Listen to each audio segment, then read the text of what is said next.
All right, here we go. Another episode of Inappropriate Earl. This week is kind of a special and weird week on the podcast as I mean, this is all done by myself, people. I was not able to line up a guest, so I thought every now and then I used to, early on in the podcast, throw up a clip of my stand up because I have a lot of out of town people who have never really heard me do comedy outside of a little chunk on YouTube or whatnot. But I recently performed 20 minutes opening up for the great Roastmaster General Jeff Ross. And I was lucky enough to record both the video and audio. So this will be obviously just a audio portion of the show, just to give you people who haven't seen me live do stand up an idea of what I do. And then hopefully I have a few people coming in this week live and in person. So we'll be back to interviewing actual live humans. And, we'll talk about life. A lot of things going on right now in the world. Aaron Hernandez prosecution. The defense rested today. We got the German airplane, I mean, Jesus Christ, it's bad enough flying these days anyway when the two pilots up front are sane people. Now every time you get on a plane, you have to worry if one's a homicidal maniac who, is having girl problems. Skid Row fired their singer, the second singer, who's been in the band for 15 years, and I don't think one person can name that guy's name. Of course I can, Johnny Solinger. And they replaced him with the wonderful singer from TNT, the great Tony Harnell, who's got an amazing voice. But, in the year 2015, getting excited about Skid Row's replacement singer for the replacement singer to the great Sebastian Bach, it's a little hard to muster up. The only thing less exciting than this announcement by the band is Rand Paul's announcement saying he's running for president. But I just report the news, guys. I just report the news. Kind of some funny things out there in the universe right now. Burger King is paying for the wedding of a man with the last name of Burger and his wife-to-be, whose last name is King. There's a wedding that's destined for greatness. When you have to rely on Burger King to foot the bill, that's probably gonna... Who's paying for the divorce? Probably the guy. Who's paying for the Lipschitz wedding? Chapstick? Hey, I'm bombing on my own podcast right now. I just saw this breaking news. Some reality show couple just had their 19th kid. And, wow, after 18 kids, the 19th kid must have felt like he was being shot out of a cannon. Hey, for my fans, and hopefully you're all fans listening to this, I want to start a fantasy football league. So far, my first two choices on the board are Aaron Hernandez and Ray Caruth. Hello. Dale Carnegie said you never achieve success unless you like what you're doing. Tell that to the custodian at the porno theater right down the street from my house.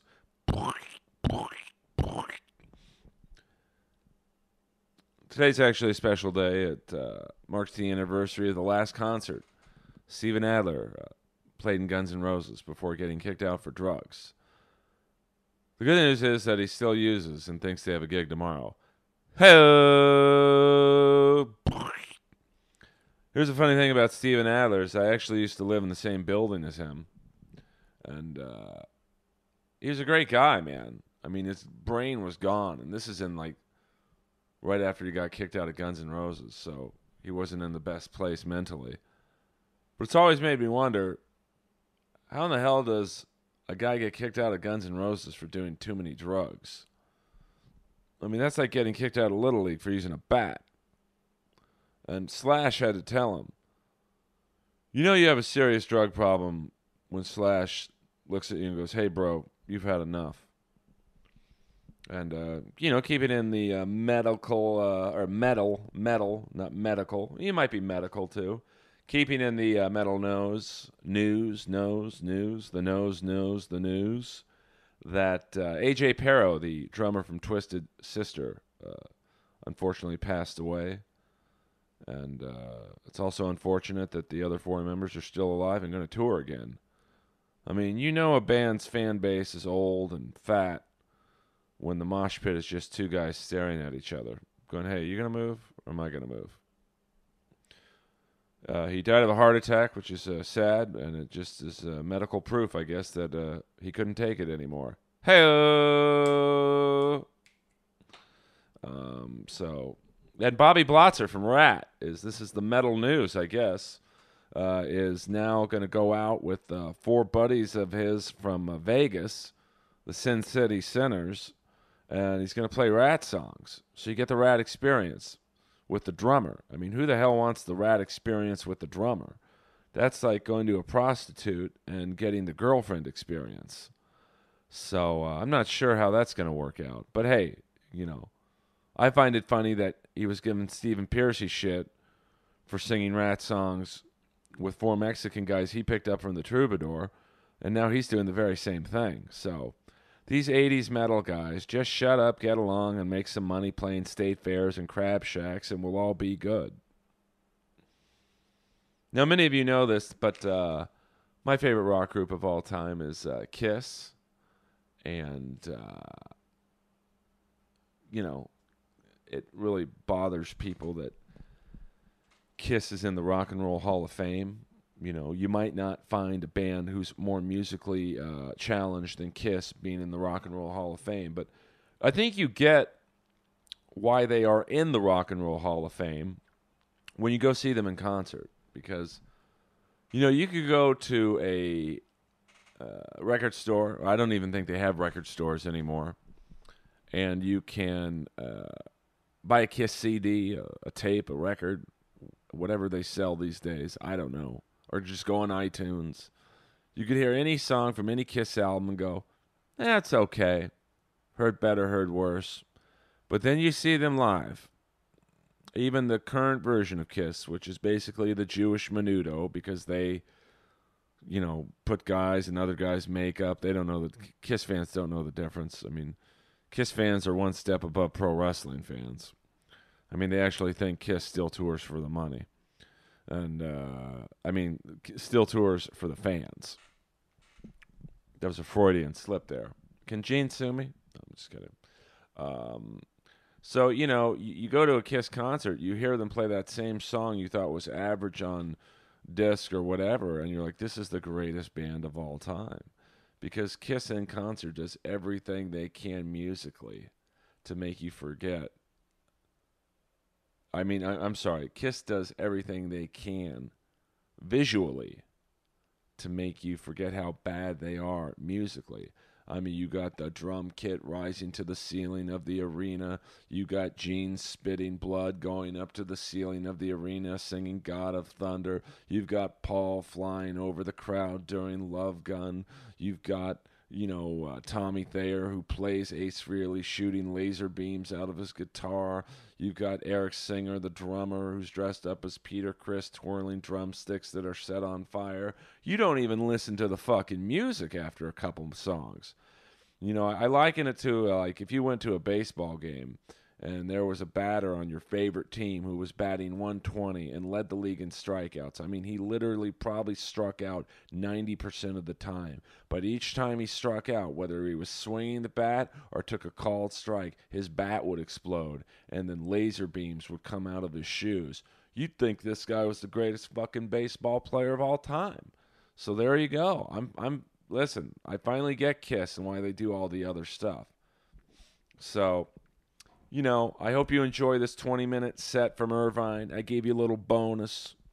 I haven't had my energy drink today, so I messed up a few words just now, but I wanted to give you a little introduction. I could have just thrown the clip up there and done nothing. But instead, I thought, because I love my fans so much, I'd give you, 10 minutes of yummy goodness mixed in with the soothing sounds of Stevie Rochelle, providing the soundtrack on every episode of Inappropriate Earl with the lovely band Tough and their big hit, Forever Yours. So we'll be back next week with some guests. I hope you enjoy my stand-up comedy, 20 Minutes from Irvine, with the great Jeff Ross, with Whitney Rice hosting the show. She's awesome, so check her out too. Whitney Lee Rice on Twitter and Facebook, and I think on Instagram she's Whit Lee Rice. She's going to be a big star one day. And you guys, she's done a few episodes of Inappropriate Earl, and you guys could say you knew her when. And check out other episodes of Inappropriate Earl: Fred Corey, Cinderella, Stephen Piercy, Rat, Tawny Katane, Bobby Brown, David Arquette. There's some good ones, and my stand-up comedy friends as well. They're great. I try to expose them to the masses. I probably should concentrate on exposing myself. But, I've never been known to be a smart thinker with my career. So, guys, once again, you can follow me on Facebook, Twitter, and Instagram at Earl Skakel, EarlSkakel. And if you go on my revamped YouTube page, once again, youtube.com/Earl Skakel, if you could promote the 20-minute video portion of this comedy you're about to hear from the Irvine Improv, that would be great. Retweet it and share it on Facebook. That helps me out. I'm just trying to make it, guys. Just trying to promote. Just trying to be a busy little promoting beaver. So thanks again for all the reviews on iTunes and listening. I'm trying to do this once a week so you guys can have something to look forward to. I do not watch pornography. And I know it looks like I produce it, but I can't watch porn for one reason. It's not religious reasons. It's not for any high moralistic reasons. It's just that 20 seconds into watching any film, my glasses fog up. I can't see anything. Hey, do you guys think OJ ever watched Dexter and thought, now that's how I should have done it?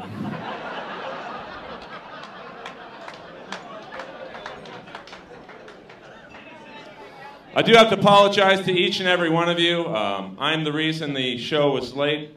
I drove Jeff and Whitney here, and we were driving on the 5, and I saw a huge neon sign that said Black Angus Restaurant, but the G was out.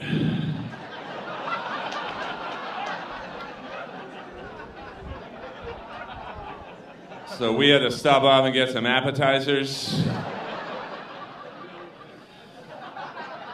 Best damn cinnamon rings I've ever had.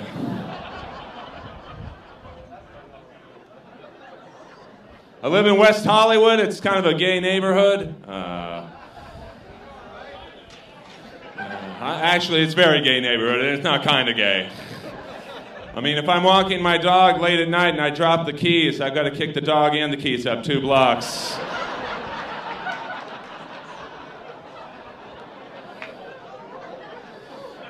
Every business has a huge sign that says parking and rear. I go to the gay 24-hour fitness to work out. It's like a Fellini film in that gym. And I wanted to look really good for you guys tonight, because I know Irvine's a very good-looking crowd, man. And I mean, the women in this crowd are beautiful, and I would sleep with half the guys in the crowd. So I thought this morning it would be a really good idea if I tried to bench press 315 pounds for the very first time, which is kind of weird because I never lifted more than 100 once. But I did a lot of steroids last night. Ate 3 bottles of creatine this morning. 2 bottles of ginkgo biloba to help me focus. And I watched a Tony Robbins infomercial from beginning to end. Tony Robbins is one of the great American thinkers of this generation. And if you can get past his horse face-like features, he makes a lot of great points. Now, I know nobody in this room, so you guys can take this and apply it to your life no matter what you do, whether you're a comic, an actor, a musician, a plumber, a prostitute. No matter what you guys do, you can live a better life tomorrow because of what I'm about to tell you. Because Tony Robbins says, if you see it, if you think it, if you believe it, you guys can achieve it. Well, he's full of shit. Because all I saw was 315 pounds crashing down on my chest. And a guy in a thong leaps over from the leg press machine. And teabagged me. And that 315 pounds felt like a fucking feather.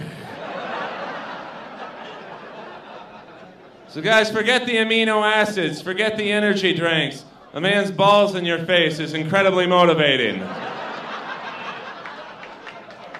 Will increase your bench press by at least 100 pounds. Hey, how long is it not gay that I want to sleep with Bruce Jenner?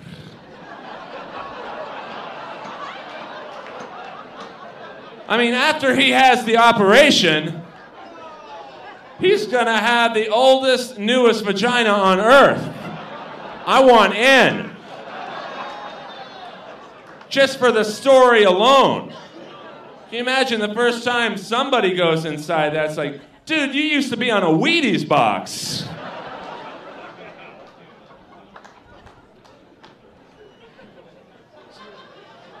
If that's wrong, I don't want to be right, brother. I mean, I just turned 46. I think I look pretty good for my age. Age. I see a lot of young guys in the room. You haven't had the benefit of what I had the other night. I had my annual health exam, you know. Everything was awesome. Doctor checked my ears. He said, Earl, you're great. There's nothing between them. You look great. Your heart, you got the heart of a 20-year-old. Your lungs are crystal clear. Never had a cigarette in my life. And I'm all happy. I'm putting my pants back on. He's like, well, Earl, how old are you again? I said, Doc, I just turned 46. He's like, oh, wait a minute. There's one more examination you get now. And I'm like, what is that, doctor? He's like, take off your pants, bend over that table, and cough. I'm like, there's nothing in my mouth. He's like, there will be in a minute. And he's putting his hand in this huge jug of Vaseline and just, without even kissing me first, goes right up the gut. And you know, it's really weird. You know, the first 10 seconds, no doubt about it, are awkward.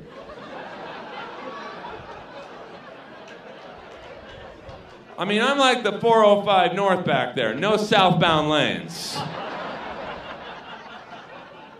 And then the next 10 minutes aren't so bad. It's like he's making cotton candy back there.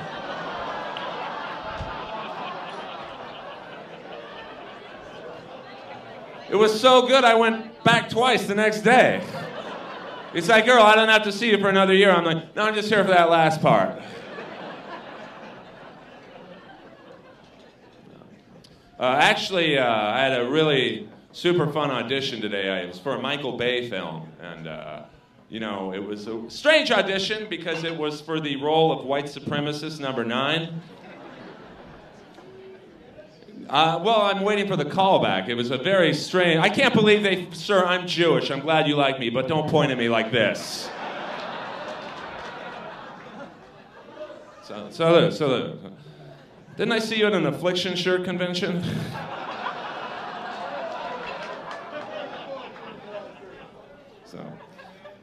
So I go into the room. There's one person in the room, Michael Bay. And he's like the biggest director-producer in the world right now. He's like, come on in, Earl. I saw your audition reel. I thought you'd be perfect for the part.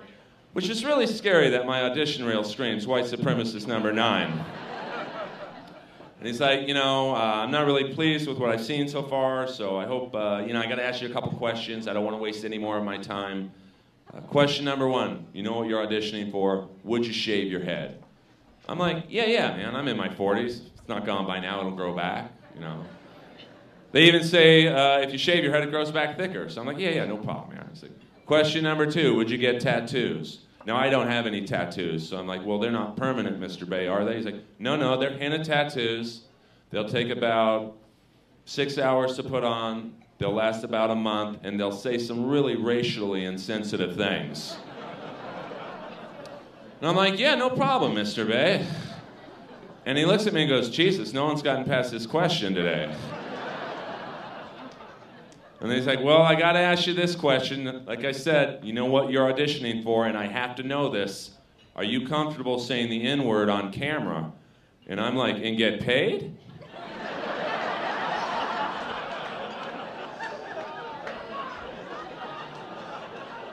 Because I've been saying that for free my whole life. And he's like, well, Earl, that's good to know. But I tell you what, we might have a problem here. It's not that I don't think someone who looks like you wouldn't say that word. But, you know, I once had a skydiving film. Lead actor said he wasn't afraid of heights. First day of filming, he wouldn't go on the mountain because he was afraid of heights. So I'm going to have to hear you say that word.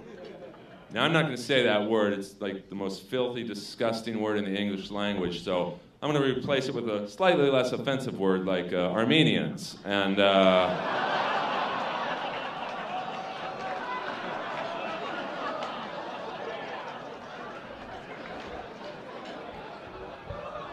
still waiting for the callback.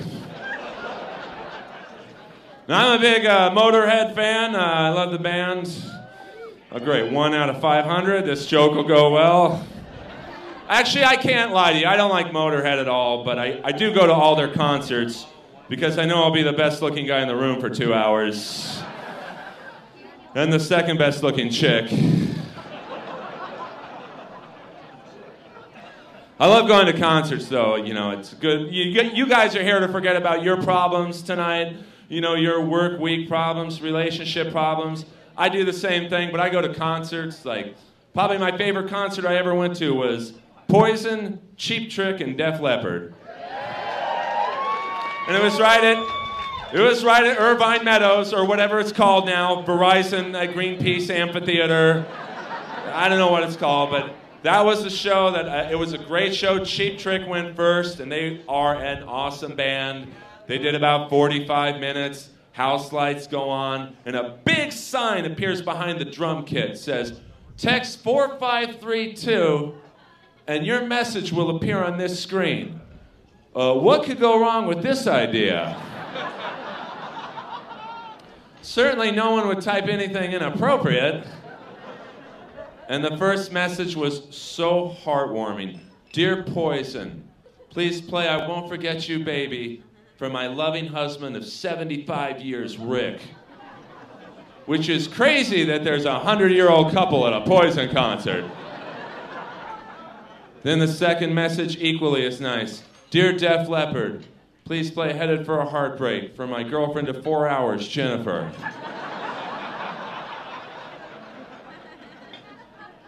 And then I knew.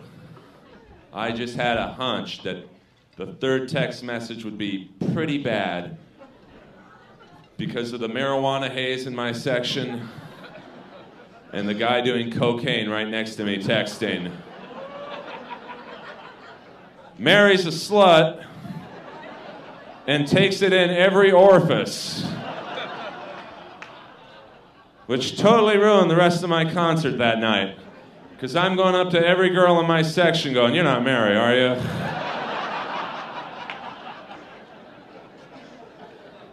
Now, actually, I'm a huge hockey fan. Any hockey fans in the house? I know you guys have the Ducks out here. We got the Kings where I'm from. You know, won 2 out of the 3 last Stanley Cups. I mean, still, people in LA would rather talk about how shitty the Lakers are, man. It's really... No. Come on, I'm a Kobe fan too, except for what he did in Colorado. It's all good. If he would have showed that effort this year that he did in Colorado, they'd be in the playoffs. But, you know, it's still not a huge sport in America, and I like it for one reason and one reason only. And people are like, why, the violence? I'm like, no. The speed and dexterity of what they do on an ice rink? No. I like hockey in 2015 for the simple reason that it's the only sport left for middle-sized white people. Oh, you laugh now, Irvine. But you look at an NBA highlight film in 1950. What'd you see? Shaq dunking? Kobe dribbling? LeBron flying through the air like a gazelle in the mountains? No. You saw a 5'6" Jewish guy named Bob Cousy shooting a set shot with his balls hanging out of his shorts.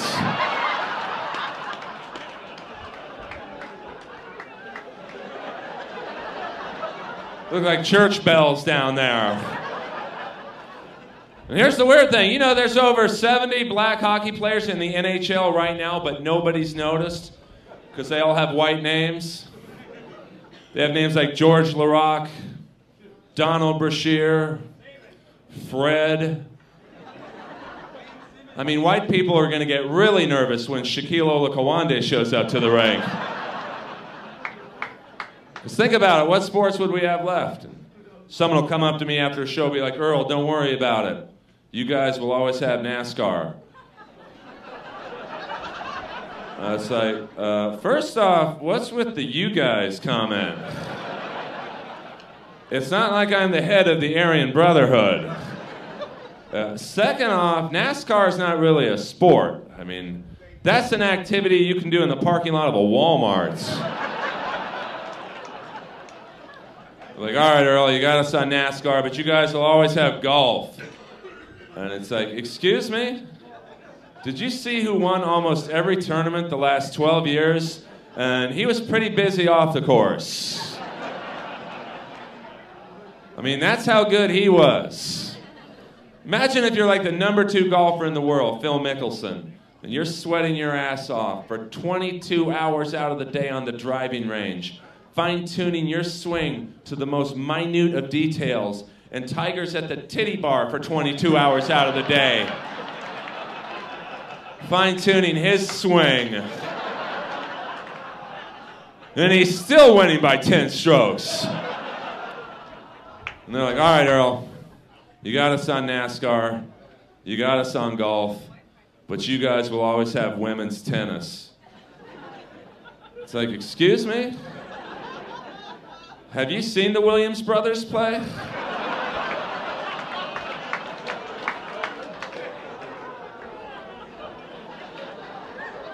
You better bring it in that bedroom. I was actually watching one of the Williams sisters' tennis matches the other day until I realized I was watching Alien vs. Predator.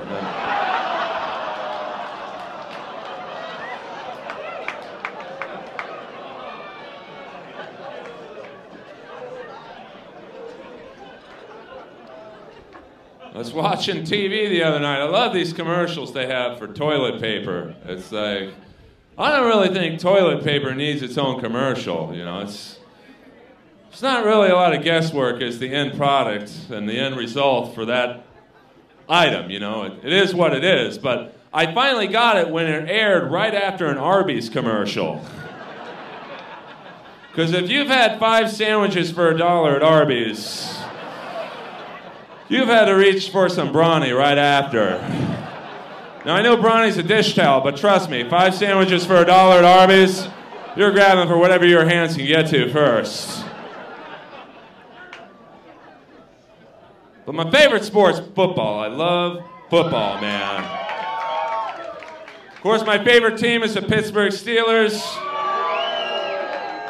Listen, I get a lot of flack for liking Ben Roethlisberger as a quarterback because I don't believe that first girl he said he raped her in Reno. I've been to Reno. You don't have to rape anybody there. Trust me on that one. They got a heartbeat. They want it.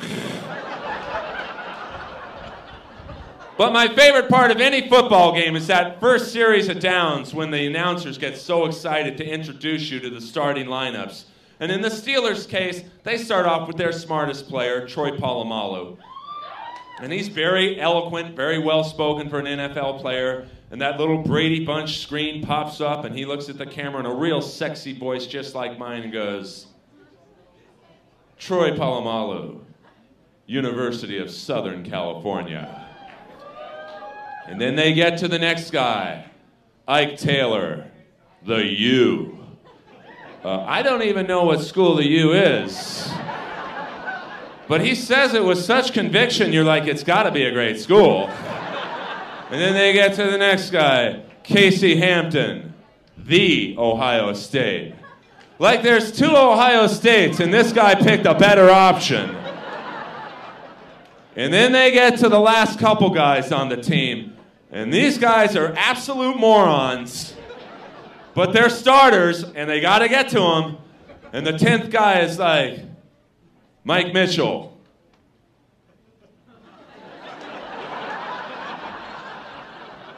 William Jefferson. 2nd grade. And then they get to the last guy.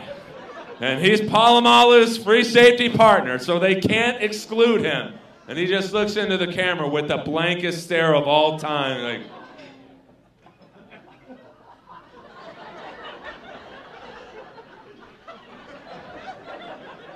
Donnie Shell.